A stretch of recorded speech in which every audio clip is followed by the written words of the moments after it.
Muchachos, pasamos de esto que publicó esta niña de derecha, más conocida como la niña del chocorramo, porque trató de darnos una clase de economía al país. Ella habla mucho de Hayek y trató de darnos una clase de economía con un chocorramo, haciendo unas cuentas absurdas.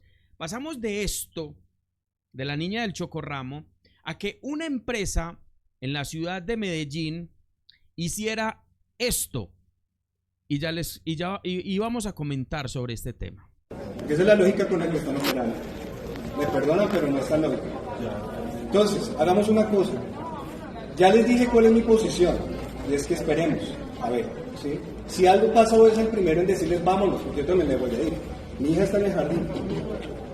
También me voy a ir yo. O sea, el jefe de una empresa le dice a sus trabajadores: esperemos a ver qué pasa en medio de lo que estaba pasando, de que los edificios estaban meceando de un lado a otro, de que fue uno de los terremotos más duros que hemos visto en los últimos días después del de Venezuela.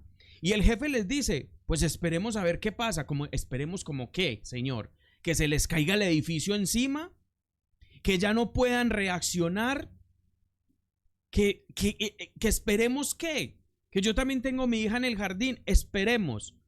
Pero escuchen lo que a continuación le dice ese jefe, que por supuesto mínimo debe de haber sido un firme por la patria. ¿Sí? Pero si no, diferente. Salgamos y hablemos afuera todos. Salgamos y hablemos afuera todos.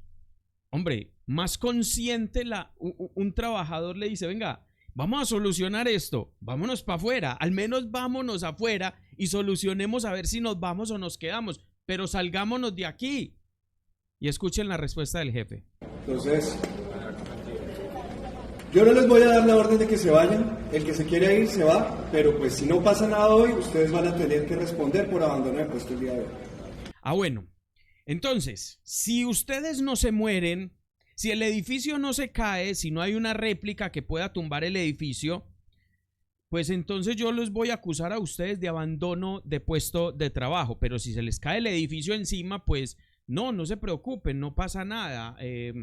Tranquilos, vamos a estar muy pendientes de ustedes, vamos a prestar nuestras redes sociales, nuestro apoyo. Lo más seguro es que vamos a llamar a Belardo de la Espriella para que venga y los rescate a ustedes, y vamos a dar unas sentidas condolencias a todos esos trabajadores. Hágame el favor. Hágame el favor. ¿Ustedes qué opinan de esto? Esto ocurrió en Medellín. Todavía no sabemos qué empresa es, pero apenas sepamos, por supuesto que vamos a decir quiénes fueron. Por supuesto que vamos a decir quiénes fueron. Qué cochinada. Qué cochinada. Por otro lado, tiene razón el señor Daniel Quintero cuando habla de esto. El gobierno, por razones políticas, suspendió el empalme fundamental para saber cómo reaccionar ante emergencias como un terremoto. Ahora no saben qué hacer ni con quién trabajar. No hay director de la UNGRD ni de Fondos Nacional de Gestión del Riesgo. ¿Recuerdan ustedes lo que pasó con el empalme? Que una vez dijeron que tenía que ser televisado porque todo lo que hizo la derecha fue un show mediático. Entonces dijeron que no, que siempre no iban a hacer empalme, que siempre no iban a hacer nada, porque claro, temían que se les dañara la narrativa para luego. Ahora, lo más seguro es que van a ir a improvisar. Lo que vamos a ver ahora va a ser una improvisación de parte de este gobierno. Esperemos que no sea tarde para rescatar vidas. Pero claro que Daniel Quintero tiene razón, es que la razón se le da al que tenga que dársela. Claro que tiene razón. No hicieron empalme por cálculo político, no hicieron empalme porque necesitaban sembrar la narrativa luego. Por eso no hicieron empalme. Ahora, quienes van a sufrir las consecuencias, ¿quiénes van a ser las víctimas? Las víctimas, las familias que lo perdieron todos, que toda nuestra solidaridad, y tenemos que estar muy pendientes en qué podemos ayudar. Porque esta es la hora de no pensar en cálculos políticos como sí lo hace lamentablemente la derecha. La derecha hace esto porque para ellos prioriza el dinero, para ellos prioriza otro tipo de valores que están por encima de la vida, por encima de la integridad, por encima de la humanidad. La derecha es esto, esta es la ideología de derecha. Pero vean, para terminar, hablando de este tipo de terremotos que son verdaderamente terribles, y a propósito de que Abelardo dice que siempre sí va a haber fracking en el país, ustedes saben, y yo ya he hablado en este canal sobre ese tema, que el fracking es un promotor de que hayan sismos, y yo les mostré con datos de los mismos Estados Unidos, de las denuncias que han habido en Estados Unidos, que trabajan supuestamente, y yo hice ese video respecto a que María Fernanda Cabal, cuando estaban en campaña, toda esta gente decía que no, que eso siempre y cuando se hiciera con la última tecnología, la más estándar que había, lo más alto que había en tecnología y en desarrollo para hacer este tipo de operaciones, que sí se podía. Y yo les mostré a ustedes las denuncias que habían, precisamente por los sismos, precisamente por la contaminación y por todo eso. Pero aún así siguen con este mismo proyecto. Siguen con esto. Miren lo que un informe que sacó Noticias Caracol, les voy a poner un pedacito, sin mencionar que ustedes saben que el cambio energético en el mundo, geopolíticamente hablando, está cambiando y en algún momento los combustibles fósiles van a pasar a la historia. Es que, vea, no nos vamos muy lejos. China ya está hablando de soles artificiales para crear energía. Los combustibles fósiles van a pasar precisamente a un museo donde, digamos, algún día estuvimos alimentando la energía con esto y envenenando la tierra y matándonos nosotros mismos. Eso va a pasar. Entonces, ¿qué tan beneficioso es que Colombia haga una inversión de esas a estas alturas cuando hay una transición energética? Eso es desproporcionado e irresponsable. Escuchen lo que decían en Noticias 1. Según la academia, el análisis también debe considerar cuánto tiempo tendría el país para recuperar las inversiones antes de que cambien las condiciones del mercado energético. El riesgo estratégico para Colombia no es solamente quedarse sin petróleo y gas, es también invertir demasiado tarde en hidrocarburos que podrían perder valor económico antes que termine su vida útil. Y por eso Asimismo pasa por establecer qué costos asumiría el país a cambio de aumentar la oferta de hidrocarburos. Esto es lo que implicaría una decisión de costo de oportunidad frente al gobierno. ¿Sí? Si realmente Colombia tiene una inversión garantizada para un tipo de infraestructura como la que requiere el fracking y el costo-beneficio. A esto se suman los efectos que la actividad podría generar sobre las comunidades y los territorios donde se desarrolle. Existen unos riesgos altos en cuanto a agua potable, riesgos altos en cuanto a indicios de sismicidad. Bueno, hay unos riesgos que no son riesgos científicos. Y esto enseñárselo, decírselo a la derecha, que normalmente es idealista, metafísica, es muy difícil.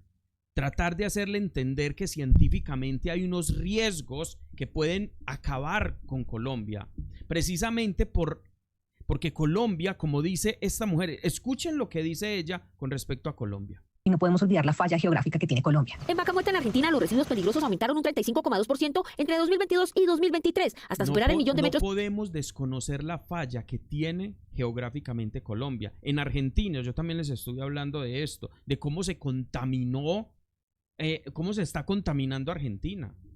Porque es que no es solamente el agua que le inyectan a esta vaina, sino el agua que sale, porque esa agua ya sale contaminada. Entonces, ¿vale la pena arriesgarnos a terremotos por ambición económica? ¿Vale la pena? Y sin mencionar el costo que valdría la infraestructura, porque eso es precisamente montar una infraestructura mucho más costosa que extraer el petróleo normalmente, mucho más costosa. ¿Y qué beneficios vamos a tener a largo plazo cuando precisamente se está haciendo el cambio? ¿Qué beneficios vamos a tener cuando el cambio a nivel energético se está dando en el mundo? ¿Qué beneficios se va a tener Colombia en hacer una inversión tan alta cuando el petróleo va a llegar un momento en que va a tender a la baja y ya no se va a consumir? Si realmente es el momento de hacer esa inversión, pero sobre todo la vida. Sobre todo la vida. ¿Vale la pena contaminar la tierra por algo que ya está muriendo? ¿Vale la pena arriesgar la vida por algo que ya está muriendo? y que los combustibles fósiles se están acabando y que no es un recurso renovable y que el mundo está haciendo esa transición. Cuando yo les digo a ustedes que nosotros nos vamos a quedar, bueno, ya nos metieron a este tipo a la presidencia. Y cuando yo digo que nos vamos a quedar como espectadores mientras el mundo avanza, no es una locura, no es una locura. Es la realidad de tener a un presidente retrógrada, un presidente que no piensa a futuro, sino que piensa en el conservadurismo, conservar la tradicionalidad que verdaderamente no ha traído riqueza a Colombia. No la ha traído. Y hemos visto cómo Colombia no es potencia en extracción de petróleo. Colombia es potencia agrícola. Y a eso deberían de apuntarle. A eso es lo que deberíamos de apuntarle. Eso fue lo que hicimos con el gobierno de Gustavo Petro. Pero bueno, ahí tienen, muchachos. Ahí les paso estos datos. Es terrible, terrible. La gente es terrible. Ahí ven ustedes que la derecha es oportunista. A ellos solo les sirve la tragedia. A ellos solo les sirve la narrativa. A ellos solo les sirve la sangre siempre y cuando eso lo puedan usar para su ideología. Eso lo puedan acomodar para poder hablar mal del otro, para poder sembrar odio, división y todo esto. ¿Y qué piensan ustedes del empresario? Vamos a ver qué empresa es. Por ahí hay algunos comentarios de qué empresa es, pero todavía no sabemos, pero apenas sepamos, claro que vamos a hablar de eso. Chao, hasta un próximo video.